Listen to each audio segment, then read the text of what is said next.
FM. And I mentioned earlier that the maestro, the music man, will join me this evening as we get through a very wonderful conversation tonight on personality profile. We're actually journeying beyond the music, and it was actually good that we had to play a few of his songs just whilst we wait. And I know a lot of people enjoyed and sang along to these classics that you are hearing this evening. But of course, my guest is a man whose voice has soundtracked love and heartbreak and hope and healing for nearly 5 decades.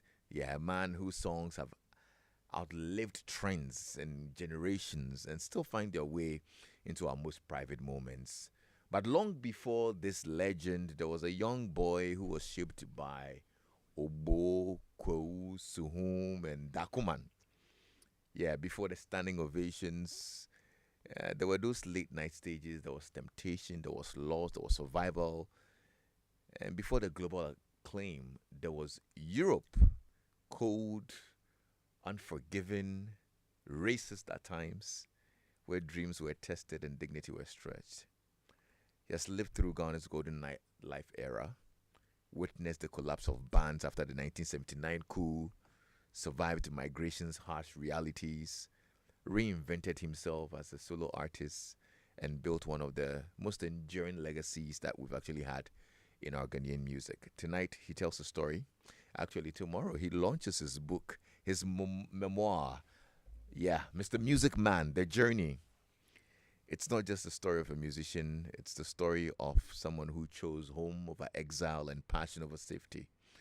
Help me welcome the music man, Kojo Antwi. Thank you, sir. How are you? Doing very well. So good to see you It's again. good to be here. Anytime. Yes. Mm. I'm happy you're here, and I was totally excited as well when my brothers told me that look, the book is ready, Yes. and finally we get to hear the story of Kojo Antwi. Yeah. And we're actually on it to actually get bits and bites of it before the real deal. Because even when I did a little cursor through the book, Okay. it made me so intrigued and I want to read more. And I'm sure a lot of people would be intrigued about it Yeah. after this conversation Yeah. tonight. This is a part that most people don't know about me. Yeah? This is a part, an important part. Yeah. Talks about music in Ghana. Talks Mhm. about the concert bands, Yeah. the dance bands. Talks about the cultural troops. Talking about the time that Wulome and Jajilo groups like them were headlining shows all over the place. Yeah. Yeah. Yeah. Why did you decide to share your story now? It's, I would say it's our story. It's usually musicians don't write their books.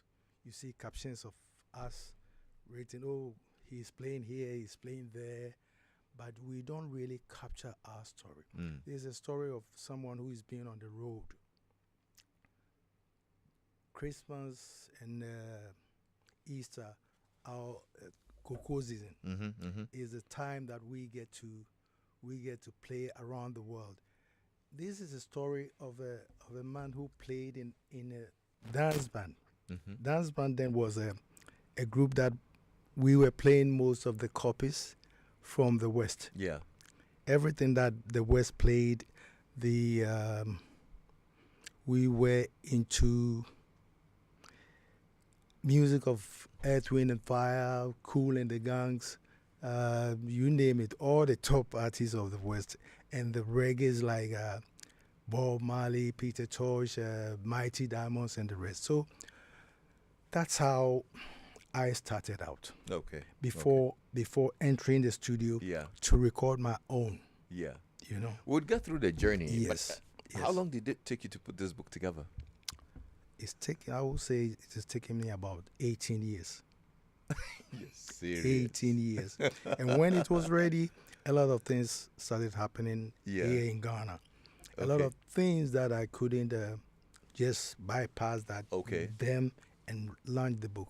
I had to wait, Oh, right. wait and wait. Yeah, So it's been ready for a while. it's been ready for a Yeah. while. Yes, Wow. it's been ready for a while. Because I mean, I see the foreword by Dr. Kwesi Yanka. Correct. I see the president himself has actually shared a few, reviewed the book, His Excellency John Dramani Beautiful. Mahama. Beautiful. Yes. Yeah. You even had your friend, the Mayway. Ivorian singer Mayway, Freddie Mayway, Mayway, yeah. Sam Jonah, Correct. and all. Look, I mean, it's a great piece. But Yeah. were there parts of this book that was hard to write? A lot of it. There are things that I never mentioned to anyone. There were the instances that I got caught up in a. I was in a relationship with the daughter of a police officer, Okay. you know, and I don't speak about that. I think the very first time I started talking about it was writing about it in the book. Are you serious? Serious one. What happened? We were playing at a place called Wolako. That's a place somewhere at Zongo Junction. Where was that? Zongo Junction. That's on close to Mamprobi, Kaneshi. Okay. You know, we were playing right there, and my girlfriend came to me. I was on stage, and then I realized she was there. She was supposed to be in school. So I decided, we went on a break, and I decided to send her home. So I took her to try to grab a taxi for her to go home. We were there, and the patrol team just bumped into us, and they started asking us questions.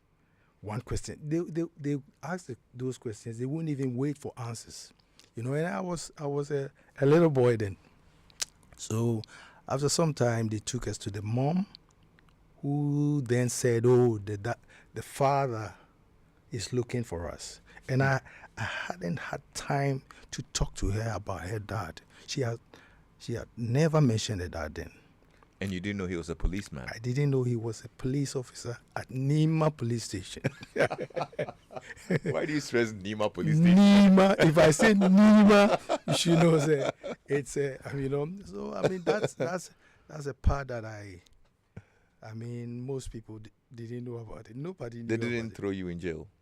No. They didn't? They didn't. But the treatment that I went through, and just because you were dating his daughter?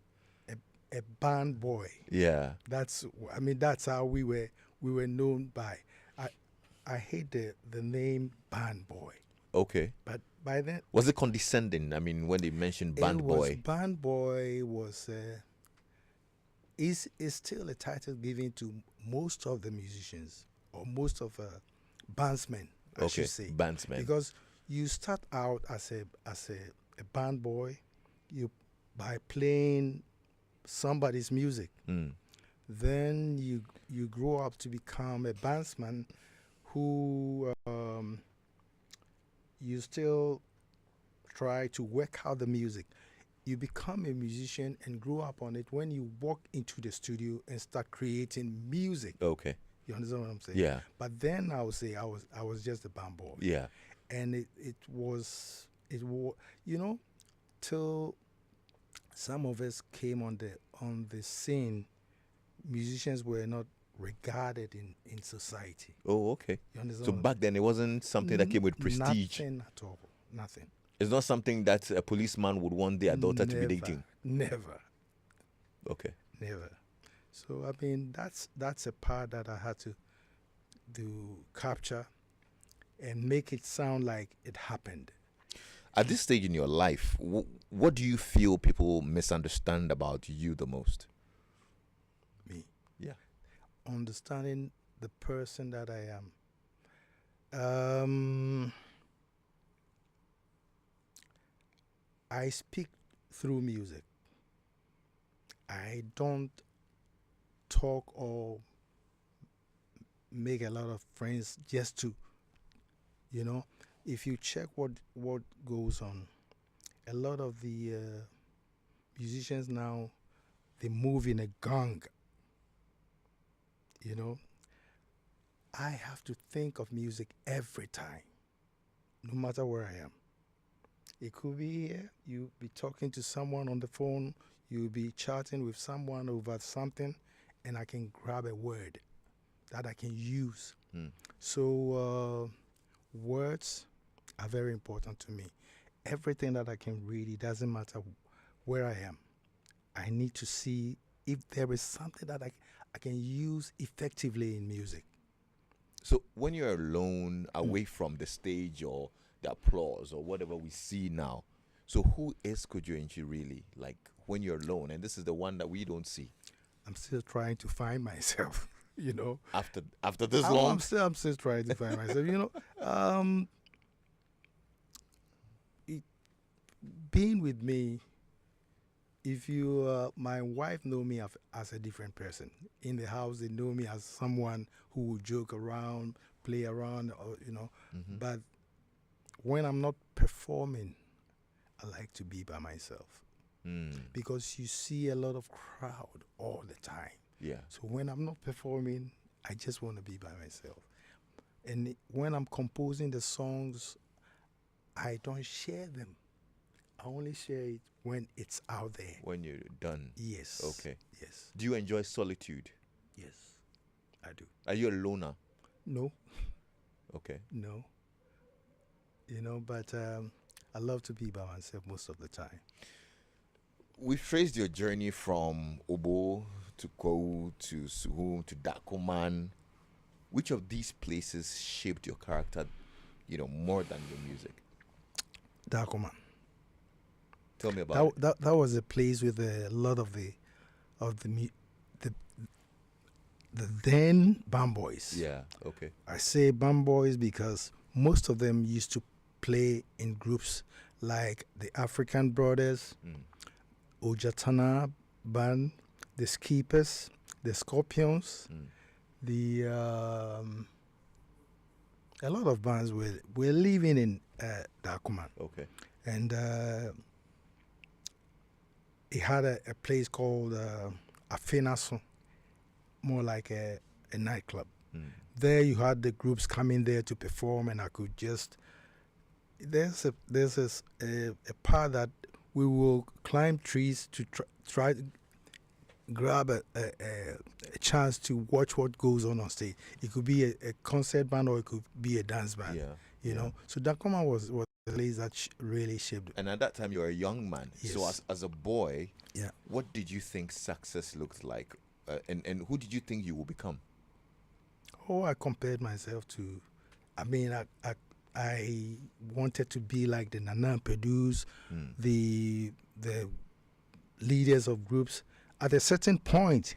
But at a certain time, I didn't want anything to do with the local music. Oh, really? That's when I drifted into dance band music. Okay. The dance bands were more, like I said, we played everything that was Western. Yeah, yeah. You know, the Earth, Wind, and Fire. It wasn't a simple thing. Right. At a certain time in my band, the Classic Handles, we will not touch Highlife. Oh, I see. Because the Highlife then were talking about you know. Yeah. So we wanted to move away from that. Okay. You understand? Yeah. We would, so music was your calling. It was. And that's all you wanted to do? Now, if you ask me, that's what I'll say. It was a calling. Yeah. Everything that happened to me, I had to be a musician. I needed to, I discovered the studio then. Studio wasn't the 4-track thing, the own studio thing that people had. Studio was more of a gadget that had 2 inches tape, this thick, that you could play your songs through. You walk into the studio and you find all these gadgets of reverb, different reverb, and it's all connected. I discovered the studio, and I found out that's a place you could isolate yourself and make music. What did you risk, whether emotionally or materially, to choose music? When you chose music, did you risk anything? I did, but it was a journey that I took all by myself. My father wanted me to do something else. I had a job at ECG, Oh, you did? ECG. I worked there for some time. I see. That was, I worked there for a while, and then I was still discovering to be in a band. So at ECG, I was still searching in the graphic or Ghanaian Times, because they will have a little thing going, or a musician wanted, Yeah, an a advertisement drama or something wanted. of the sort. You Yeah. know, so Okay. so I was still searching for a band to go and show them I could sing songs of Jimmy Cliff, Bob Marley. Yeah. Bob Marley came after. Yeah. Bob Marley came out, but we were doing the Jimmy Cliff, Johnny Nash, the Pioneers, and those kind of things. So if music had failed early, what do you think Kojo Antwi would have become instead? I had a lot of things in mind. The working at ECG, I did not know anything. I did not have anything to do with it. I was sorting more. Okay, more administrative stuff. Yeah. Okay. You understand what I'm saying? So it was. I think the music was more of a calling. Everything that had happened to me, So, the 1970s, well, when I read a bit of the book, you described that music scene as electric but dangerous. What did the public never see about life on the road as a musician? Now, this time you were in the thick of it. Yeah, we were. But, musicians in Africa at a certain time, we weren't regarded to ever. You see, we get almost everything for free. If I say we get everything for free, when we play and the people are happy, hard alcohol is given to you for free. They share it with you for free with a smile. Drugs is given to you for free. Oh. You understand what I'm saying? Right. So you get almost everything for free. Sometimes you say a mape bound for. It's all part of it. Yes, a member you know ma, but you can't say a mape bound for. It has, but we. So they also give themselves to you because you were a band boy. Yes, you need to choose who you want to be with, or you need to choose who you want to be like. You understand what I'm saying? Yeah. Yes. That was a part that I had to be very careful with. Yes, there were times that I had a few issues here and there. What kind of issues? Women issues. We had a gig at Maxwell Hotel. There's a place. There was a place at Côte called Maxwell Hotel. They played dance bands and concert bands and all that. And there was a girl who was after me. I was a young boy who had just started in the band. And she tried giving me all the PK, chewing gum, all the nice things, And then there was a night that we were playing that a nice girl appeared with some friend. And I actually, she looked very pretty, so I was also trying to make a move on her. Okay. And there was the girl who was also trying by buying me those things. Yeah. So I got into a little battle with her, and she was kind of wild. So I couldn't go back on stage because she had Matadia na machine. Serious? So these are things that are captured. These are things that people do not know. Yeah. Those things about. But that's just a bit of it. The tip of the iceberg. I mean, you've openly discussed drugs and alcohol and all of that in the book. See, everywhere we went in Europe, everybody, when they saw the locks, we were about 7 people in the band. We all had locks. You can see from the pictures of the band, we all had locks. So people, when they saw us, they say, "Oh, here is the best ganja." You understand what I'm saying? Yes. So you did it? No. You didn't? No. Never. Never. Not even once. Never. I'm talking about that time. Never. What about now? Never. Okay. Never. Wow. Yeah. Why didn't you? Why should I? I felt it was, I made a vow to God, to my father, and to myself that I wasn't going to touch any drugs, any alcohol. Oh, you didn't take alcohol too? No. Yes, once in a while, Baileys or something, but that's all. Okay. And so yours was just the woman? No, the women. They were just fighting over you? Wait, once in a while. What kind of book now you get?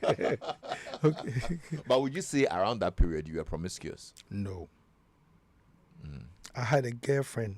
I used to go out there with the chain of the girl on my chest. There's a picture in there. And that's different from the one who tore your shirt. No, that one was Boom Talents. That was the early part of the game. So that was a side chick. No, she wasn't. She was a main chick. I was now in a band. Okay. Learning from the masters. Okay. The old guys in the band. So I was now learning. They were teaching me how to hold the mic, And how to respect the mic, yes, and all that. And then this happened to me. But then, as I left that band, I left Boom Talents and joined Classic Handles. Mm-hmm. Yes. And that's when I had a serious girlfriend. Okay. Yes. And you said the whole band, everybody had dreadlocks? At a certain point, At a certain point. You personally, I mean, why did you start growing the locks? Was it rebellion? Was it because you identified? It was a whole lot of things. A whole lot that happened to us. Usibio, he was the bassist of the band, and he was the first guy to come to Ghana with locks that really looked, well trimmed. He had this thing about him. He used to play for a band called Alpha Omega. Mm-hmm. You understand what I'm saying? And so at a certain point, we the bandsmen decided that we wanted to be different. We had trips to Ivory Coast. In Ivory Coast, we had to play reggae. Okay. We're just a reggae band. We even inspired Alpha Blondy. Oh, wow. Yeah. Wow. We inspired Alpha Blondy. So you wanted that reggae identity? Yes. Reggae became more like the passion for us. Yeah. Yes. But even though in Ghana, you had to play funk, do jazz, like what do you call Air Club, George Benson, and Okay. Just 2 minutes break, and then I'll be back. Okay, all right, sure. Well, stay tuned to Joy 99.7 FM. Uncle Kojo Antwi wants to take a very short break, and then he'll be back, and then we continue our conversation here on Personality Profile on Joy 99.7 FM. Now, if you have any questions you'd want to ask him as well, you can send us a WhatsApp on 055 1111997, or if you're watching us on Facebook, why don't you share a comment there, or any question as well that you'd want to ask Kojo Antwi, you can share it. The WhatsApp number is 055 1111997.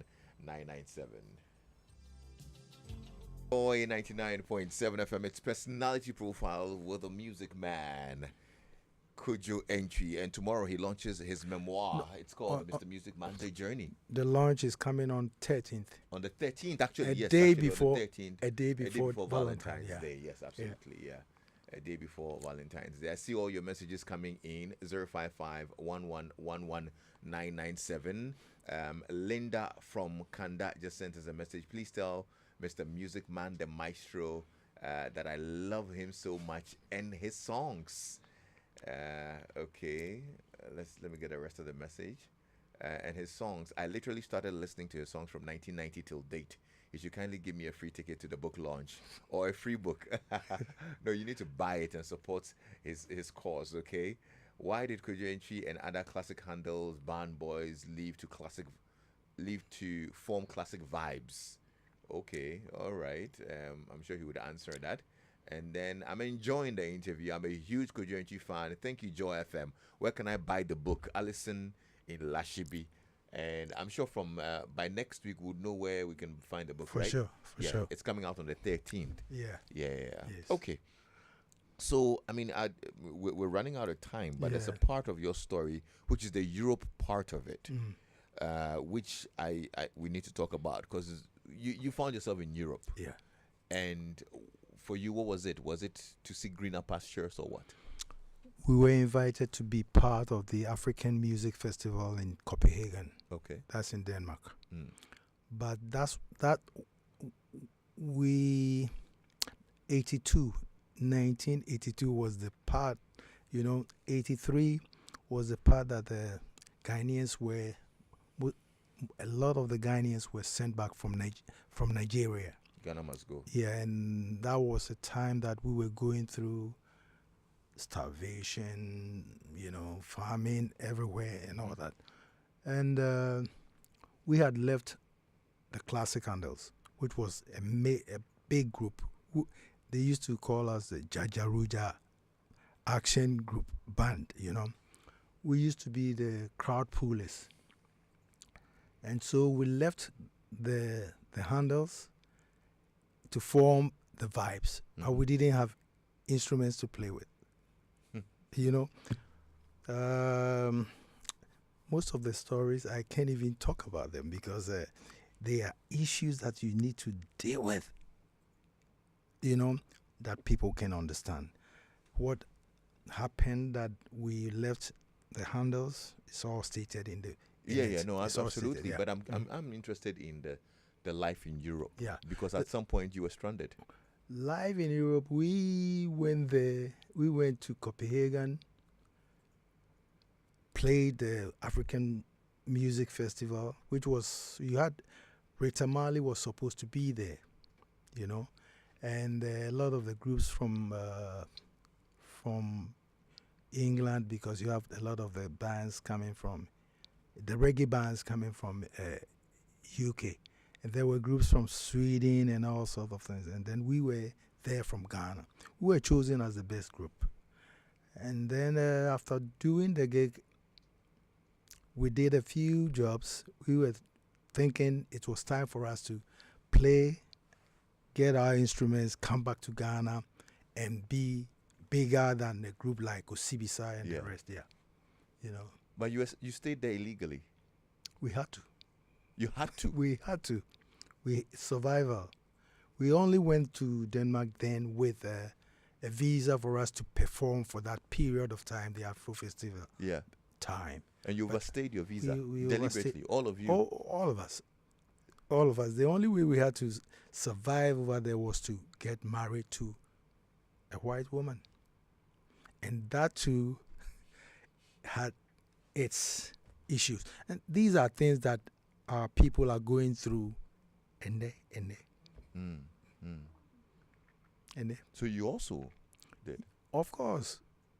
From one place to we found ourselves in Copenhagen. No, I'm talking about the marriage to a white woman. Oh, yes, at a certain point, yes. At a certain point. Did you lie to her? At a certain point. That, okay. At a certain point, there was a time that I got married to a lady. Her name in the book, is Sabrina. Those are not the original the real names. names. So I understand. And it was good, but after some time we couldn't. But it wasn't love. It wasn't. It was because of the papers. Yes. Even though she looked good, everything about it, but it wasn't. My heart wasn't in it. Yeah, you were there for survival. So. And how do you feel when you hear such stories, even now, 20, 30 years later, it's still happening? I mean, there are some people who actually are looking for these opportunities just so they can get papers and leave the country. It's something that we need to battle. We need to fight for it. I've performed for Ghanaians all over the world. I've been to Denmark. I've been to Italy. In Italy, I met people who went on a boat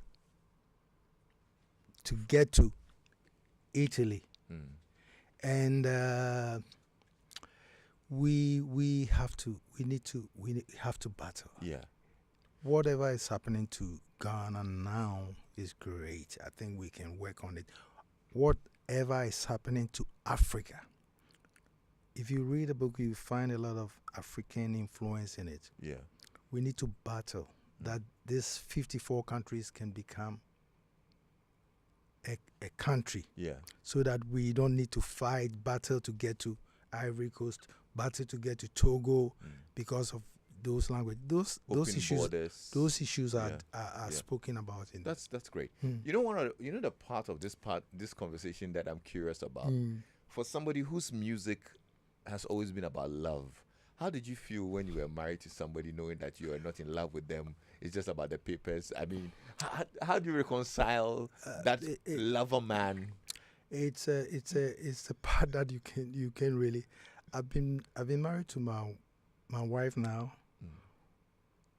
for over 35 years, you know, and it's great to be with a woman and be in love with her, everything. I mean, people say that musicians cannot really stick to a woman. Yeah. But it's happening to me. Yeah. She is beautiful. She does everything that I want, and I do what she wants to. And we've been married for over 35 years. Wow. We're hoping for a day very soon that we will come out there and let people know what goes on. Amazing. There's a chapter in the book called "Hell Hath No Fury Like a Woman Scorned." Have you read that part? I was telling you that I was reading that part. Okay. And it was so intriguing. But I mean, I had to come on air, so I couldn't finish that part. Okay. But I mean, it's one of the chapters that I think that everybody needs to read. You know, I mean, we're not going to let it all out now. We'll be back again on the book. This is just the first part. Oh, this big book is just part one. For sure. Are you serious? For sure. 390 pages. Okay, great. The part that speaks about my music, is we're working on that. It's yet to come. We're working on that. Yeah. When you came back to Ghana, you actually kissed the tarmac. You knelt down. You kissed the tarmac. What were you thanking God for in that moment? To be back in Africa, to be back in Ghana, my motherland. I mean, the 5 years that I was away taught me so much that it was great to have come back in Ghana and landed and be welcomed with the ways of not just the heat. It was just great to be back on this land. When you were away for that 5 years, what broke you more? Is it the weather? Is it racism? Was it hunger or loneliness? All of them. All of it. All of them. You couldn't. You see, the racism is something that you go through all the time. Even though I was a musician, and with the music you could get away with it, especially when you were on stage. You know, there were things that you could do. You know, and they didn't really understand our music because some of the songs we sang in our people would say dialect. Yeah. We sang it in our, so they couldn't really understand what we were singing. Okay. You know, but the racism, the weather, hiding from immigration, and even that, you know, I've had the chance of being a bandsman who was playing one hall to the next hall. And then you are in Europe, you're confronted with all this racism. When you're on stage, yes, you see the crowd, you see them waving their red, gold, green flags and the Rasta and everything. But it was great to be back in Ghana then.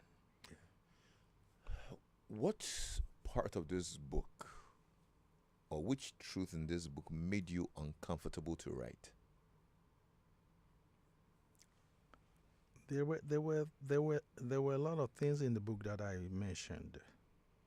Yeah, I'm talking about parts that were uncomfortable to write. The part that you see, I wrote about the consciousness of us as a people. You know, we get all the, we grab all these gadgets, this television. Television is something that we don't create what happens, what is shown to people. Everybody wants to have a television at home, but we don't create what goes on. Somebody else creates that in Hollywood, and it's brought to us, and it's shown to us with different. Because I speak about the movies then. The Akuma, we used to have a movie house called Onassis, you know, and the way the movie is shown, it is shown as the black Red Indians are barbaric. They are insane. They are senseless. You know, and those who were trying to grab their land were the ones we always say that they are the righteous ones. And the same thing happened to us here in Ghana.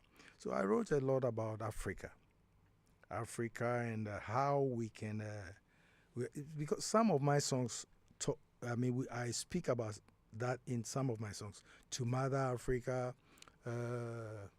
talks about this, you know, talks about this. And those are the things that I mentioned in the book. Right. You know. I mean, since you're talking about movies, I know you had a big picture of Bruce Lee in your room back in Switzerland. Yes. Thereabouts and all of that. Yeah. Anyway, I mean, I think it's an intriguing book. Your story is amazing. Yeah. If a young Ghanaian reads Mr. Music Man, The Journey, what lesson do you hope stays with them for life? I just want everyone who reads the book, not just the musician, anyone who reads the book to be strong. And I have been blessed to be independent. You know, that independence gives me the energy to create when I want to. And that's what I set for every artist. When I bring out my book, I decide what the cover should be like, what songs should be on it, the songs that I write about, even the titles are chosen. In Flamenco, you will not find a second song anywhere called in Flamenco because I chose it. Densu, you may not find another. You know, those are the independence that I want for every artist. Okay. It could be a painter, it could be anything, but get that independence. That independence will let you, will sustain you in everything that you do. Before we wrap up, I mean, we can't have you here without talking about another legend, because I mean, when the legends of Ghana music are mentioned, your name will be mentioned alongside Charles Kojo Fosu, who unfortunately sadly passed last year. I mean, you didn't just lose a colleague, you lost someone who understood the weight of this journey. What kind of silence does his absence create for you? You know, Kojo Fosu DL, I mean, it was a great partner to be with. As a musician, you need someone who will trigger the energy in you. And his songs there are albums of his that I like, there are songs of his that I really like, you know, and everyone needs that. I'm for a friend or more, like this one will say this and this one will do that. Then it has even gotten to a point that bullets are You understand what I'm saying? But our generation didn't do that. And Kojo, losing him is a great loss to me and to Ghana as a whole and to Africa. Yeah. Well, the aftermath of his passing has seen a lot of controversy. Yeah. Do you think it puts a dent on his legacy?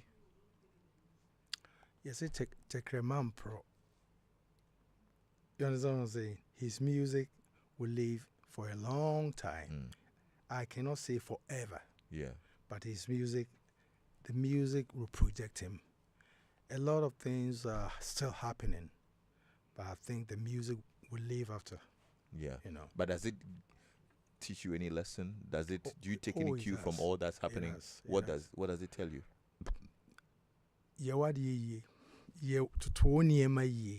As a person, because we are human.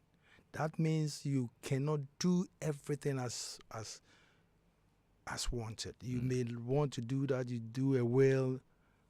I need to work on mine. Do you have one already? Yet. I'm still working on it. You're still working on it. Working. All right. You see, because even the songs are products that you have to determine who gets which song, who gets which album. Okay. You know? So it's not as easy as a dying CCYH dying. Yeah. You know? Well, in your will, I want America. Kojo, thank you so much. It was great spending time with you, and good luck with your new book, Mr. Music Man, The Journey. Thank you. Kojo Antwi, right here on Joy 99.7 FM. Uncle Ken will be on your radio very shortly. I'm Lexis Bill, and apologies to Uncle Ken. Taking a little bit of time, but we needed to cover a bit more with the Music Man. I'm Lexis Bill. Thanks a lot, and enjoy your evening.